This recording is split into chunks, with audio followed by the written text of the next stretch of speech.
We're here at Fort Smith Southside. Will Prewitt is the commissioner, the only commissioner there's ever been in the Great American Conference. What year was that? Was it 10 or 11? But 2010. 2010. I knew it was somewhere in the Gulf South Conference. It was kind of the predecessor for a lot of these Arkansas schools, but it combined Arkansas and Oklahoma schools for those who aren't familiar. And Fort Smith's like, if you put a pin on a map in the dead middle of the conference, Fort Smith is that location. So I say, Tommy, it's almost perfect. I actually did the math on this. The exact center of the conference is about 3 miles west of Arcoma, and I'm not exactly sure that we'd have a great building like this to play in a field somewhere 3 miles west of Arcoma. Yeah, and so give me the kind of the genesis of bringing here. You've had this event in Oklahoma for the basketball championships for several years, and really most of the championships in basketball have been Bartlesville or near Shawnee and some different places. Walk us back and let our audience know kind of how we arrived at being in Fort Smith this year and next year. Yeah, absolutely, Tommy. We've had great hosts in Bartlesville and Fire Lake Arena, which is just outside of Shawnee, and we came to a bid process. Typically we do a 2 or 3 year contract with all of our host venues for different championships, and we had hit the point that we were at the end of a 3-year contract, and we were reasonably happy with Fire Lake. They have a minor league basketball team that plays there, the Potawatomi Fire, that's been their league's champion for, I believe, 2 years running.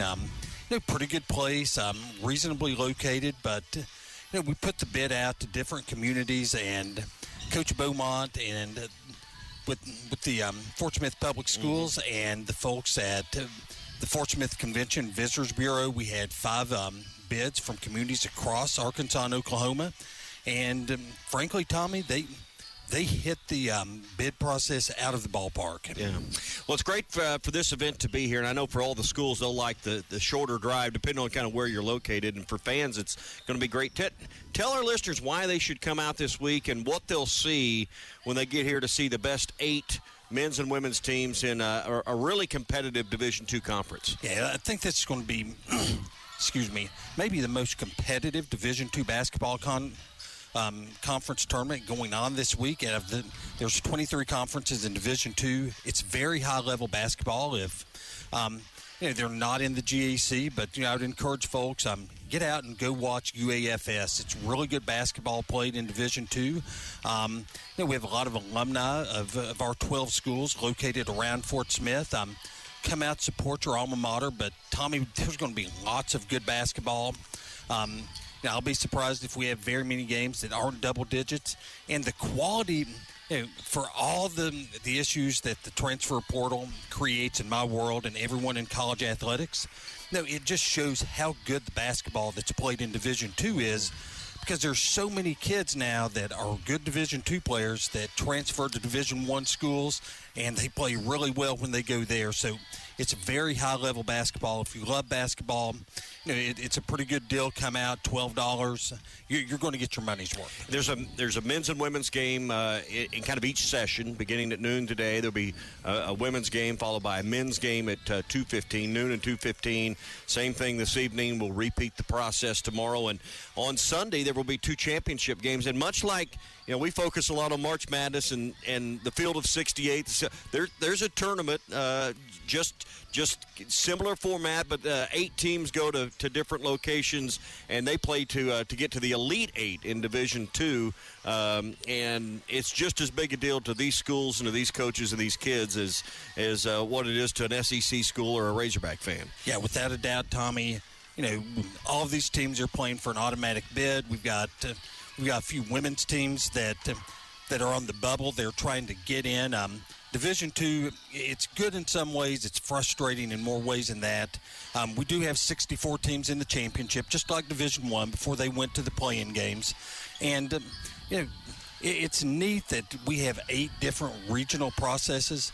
But the Central region, which we're part of, is typically the strongest one across the board. And imagine if the SEC Big Ten and ACC had to fight, and they only had 8 spots between them. So that's kind of what our schools have to face when you're in the central region. But, we've got schools that, we've got some that are playing to try to get that at-large bid. Everybody's trying to get that automatic spot. So, automatic bid on the line, just like cutting the nets down on Sunday. Yeah. Looking on the kind of the women's side, a little heavier, more weighted towards the Oklahoma teams. Harding is in this field.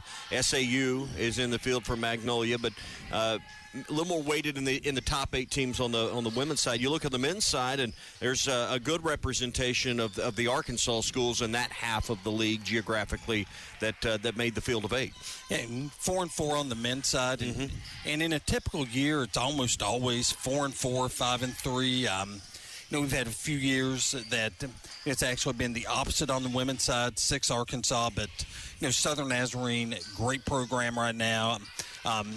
Top 5 team in the country all of last year. They've brought back Hannah Giddy, who you may be familiar with their older brother Josh, who plays for the Chicago Bulls. Harding's been very successful in recent years, round of 32 team last year. Those two are probably the favorites. Harding's the 2 seed. They'll play at noon tomorrow against SAU in a 2-7 game. Some brand names our listeners might be familiar with on the men's side. Today at 2:15, the first men's game, Ouachita Baptist will play Northwest Oklahoma State. Arkansas Tech made the field. They're going to be there be here tomorrow night at 8 o'clock. Henderson State plays Friday at 5:45. So kind of gives you an idea, and Harding will play at 8 p.m. Friday. So it kind of gives you an idea of some of the schools that maybe as we're across the state here, people, I want to go and see my alma mater, or, hey, my grandfather went to Harding or to SAU. That, here's a chance to come see those schools. Tommy, that's one of the really pluses of Fort Smith is, of our 12 schools, 11 are within roughly a 3.5 hour drive of Fort Smith. So, it's jump in a car. And Alva's close to nothing. So and it's even only 4 hours from Alva. Yeah, so there you go. All right, how do you get tickets? And we kind of went over sessions and game times, but let's make it easy for everyone to kind of get plugged in. Go to GreatAmericanConference.com. All the tickets are online only. But we'll have the QR code you can scan at the door, $12 a session. And again, that's for 2 games. That's for 2 games. High-level championship college basketball. It's the best deal in town. All right. We're going to be back tomorrow, so we'll kind of check in with you after day 1. I know you got a lot. I'm sure Greg Sankey isn't putting banners up and making sure replays ready in the media room. Commissioner of a D2 school isn't quite the jet-setting life of that Greg Sankey has, is it? I always make the joke, Tommy. I don't think that Greg Sankey's going to Dollar General to buy the office toilet paper. Will, great to see you. Thank you for having us out here. Hey, appreciate it, guys. All right, Will Prewitt, he is the commissioner of the Great American Conference, one of the good guys in small college sports, and glad he invited us out here for the next couple of days to let you know about the GAC tournament here at Fort Smith. BetOnline is the world's most trusted betting platform and your number one source for online betting in 2025. Whether you're a seasoned fan or a first-time bettor, BetOnline is your ultimate game day companion. With the largest selection of odds on everything from NBA and college basketball to the NHL and UFC, BetOnline continues to be your number one sports betting source. From every three-pointer to hat trick, BetOnline has you covered with odds, stats, and more for every game, every play, and every win. BetOnline, the game starts here.